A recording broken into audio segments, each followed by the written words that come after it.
Bienvenido a Análisis DAFO, tu podcast del mundo empresarial. Hoy analizaremos varias de las noticias más importantes de esta semana. Empezaremos con un nuevo capítulo del prácticamente interminable thriller entre Elon Musk y la empresa Twitter. Continuaremos con una empresa finlandesa que afirma haber encontrado una nueva forma renovable y revolucionaria de hacer energía. En tercer lugar, analizaremos por qué la Hacienda española ha embargado las cuentas a la multinacional Abengoa. Y concluiremos las noticias hablando de EY y cómo refuerza su apuesta por Málaga. Sin más dilación, dentro noticias.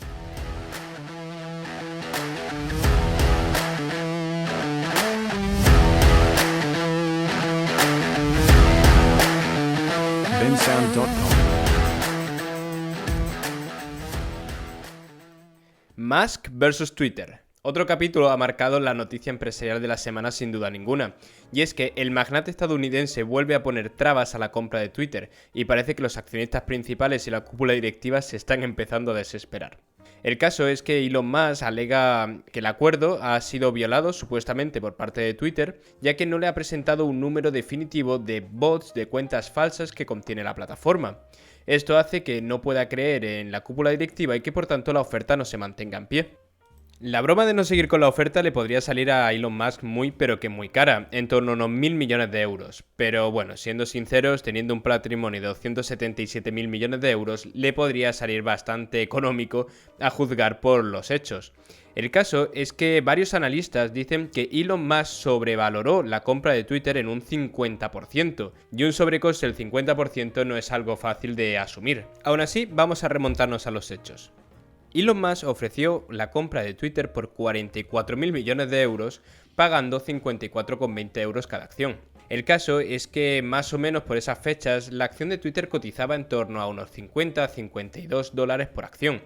Por tanto, no es descabellado pensar que un accionista que quiera hacerse con el control de la empresa ofrezca una cantidad un par de euros superior por acción. Más si cabe si es la persona más rica del planeta. Pero si nos vamos a los datos, y he estado mirando los datos de Twitter, solo un mes antes, el 10 de marzo, la acción cotizaba a tan solo 34,12 euros.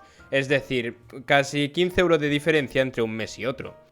De todas formas, no sorprende que la acción pegase ese pepinazo cuando el Elon Musk compró el 9,2% de todas las acciones de una tacada. Además, Elon Musk tiene en su cuenta de Twitter en particular una gran cantidad de seguidores que siguen sus pasos fielmente, puesto que saben que son ofertas muy jugosas. Imagínate que por lo que sea tú hubieses comprado 20 acciones de Twitter a 34 euros y puedes venderlas en tan solo un mes por 51.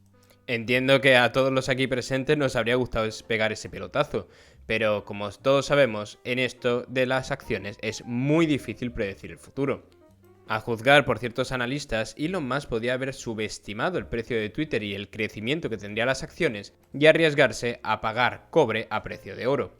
No sabemos exactamente qué tiene en mente Elon Musk al frenar la compra, pero obviamente el magnate estadounidense no suele hacer movimientos a la ligera. Aún así, las malas lenguas no dejan muy bien a Elon Musk. Pese a tener un patrimonio de 277.000 millones de dólares, la compra de Twitter le supondría un buen esfuerzo económico, puesto que los 44.000 millones de dólares que costaría dicha compra supondrían un endeudamiento sin precedentes para Elon Musk y además pondrían en riesgo financiero alguna de sus empresas, puesto que lo más probable es que las acciones que cubriesen la compra fuesen de Tesla. Otra teoría que también está deambulando por las redes es que Elon Musk está haciendo una estrategia para bajar el precio de Twitter a posta. Por norma general, las empresas no están deseando hacer grandes litigios que desprestigien su marca, porque una marca más débil significa que tiene menos poder frente a los accionistas y además que las acciones bajarían. Y una bajada de acciones le vendría muy, pero que muy bien a Elon Musk, de hecho sospechosamente bien, como dicen algunos analistas. Aún así, todavía queda comentar la última teoría y que ha sido la que más gracia me ha hecho con mucha diferencia. 54,20 euros por acción, que fue el precio inicial que ofreció Elon Musk, es algo que podía haber sido una broma desde el primer momento. Y el caso es que sospechosamente coinciden los últimos 3 dígitos con el 420, que es una fecha muy señalada para aquellos que consumen marihuana, puesto que es el Día Internacional del Cannabis.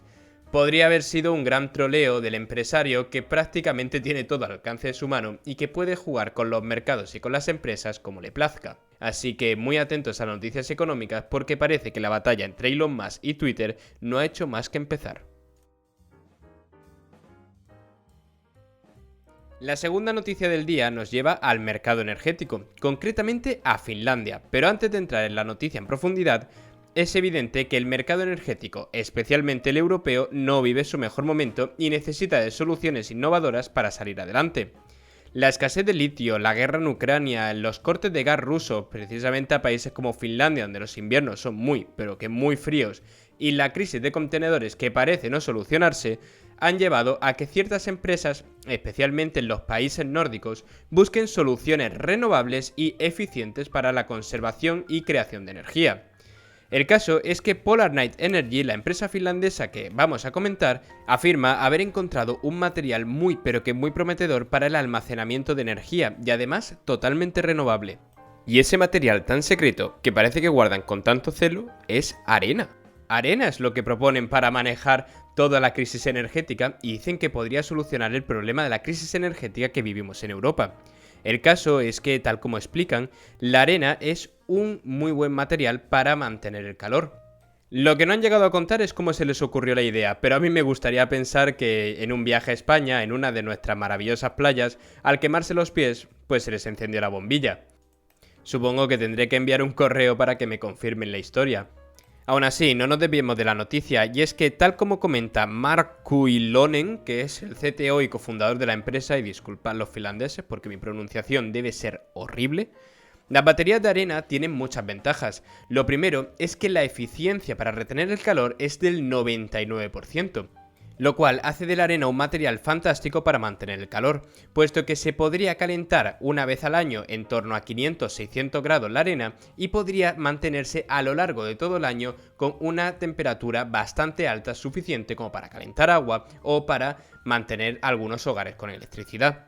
El caso es que otra gran ventaja es la vida útil de las baterías, la cual podría durar, según la propia empresa, alrededor de varias décadas. Otro punto a favor de la empresa es que la arena es un material muy barato y muy común. Por tanto, la cadena de distribución sería bastante asequible de cara a que pudiese llegar a muchísimos hogares. Y por último, es que la producción de energía, tal y como comenta la empresa, sería continua, porque no tendría que depender de ciertos ciclos o de ciertos materiales. Podría hacerse en todo momento y esto abarataría muchísimo los costes. Obviamente no sabemos si esta técnica va a revolucionar el futuro, pero siempre es interesante ver cómo las empresas europeas buscan hacerse un hueco en las energías renovables, que todo parece indicar que es el futuro.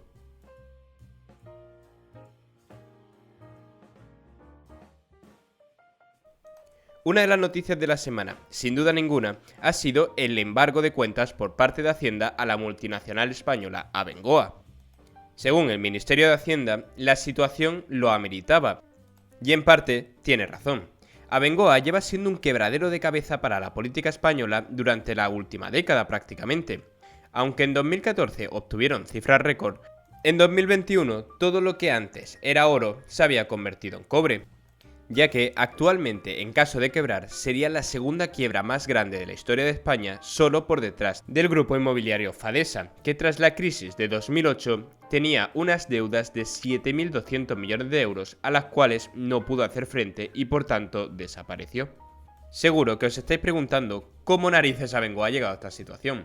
El caso es que en 2014, el año más dulce de la compañía sin duda ninguna y que no queda tan lejos, se facturaron más de 7.300 millones de euros en ingresos a lo largo y ancho de la Tierra, puesto que su presencia estaba repartida en los 5 continentes. Tan solo 7 años después, en 2021, la empresa lleva por su tercera reestructuración de capital, y sus trabajadores habían pasado de 32.000 a solo 14.000. Su facturación se había desplomado desde los 7.300 millones a no alcanzar los 1.500 millones de euros, y por tanto no estaban pudiendo hacer frente a sus deudas.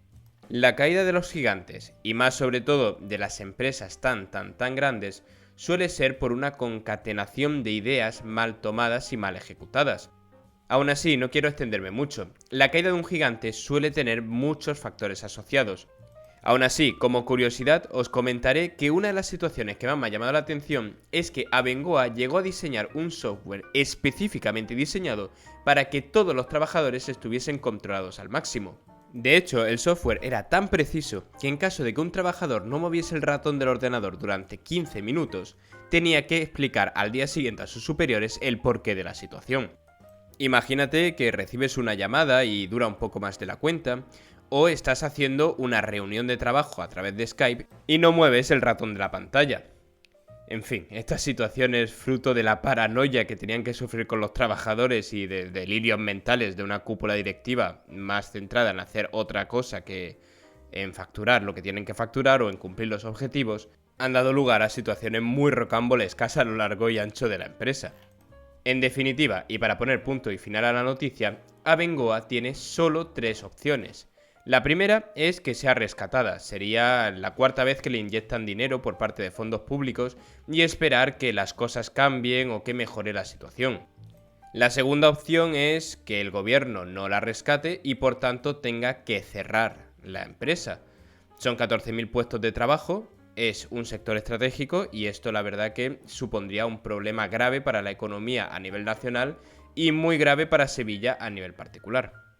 Por último, que es la opción que prefiere Abengoa, esperan que haya una refinanciación por parte del capital privado y por tanto, al aplazarse los pagos, puedan seguir generando dinero y así pagar las deudas. Obviamente no podemos adivinar el futuro, pero todas las novedades del caso Abengoa las tendréis aquí, en este podcast, os lo aseguro.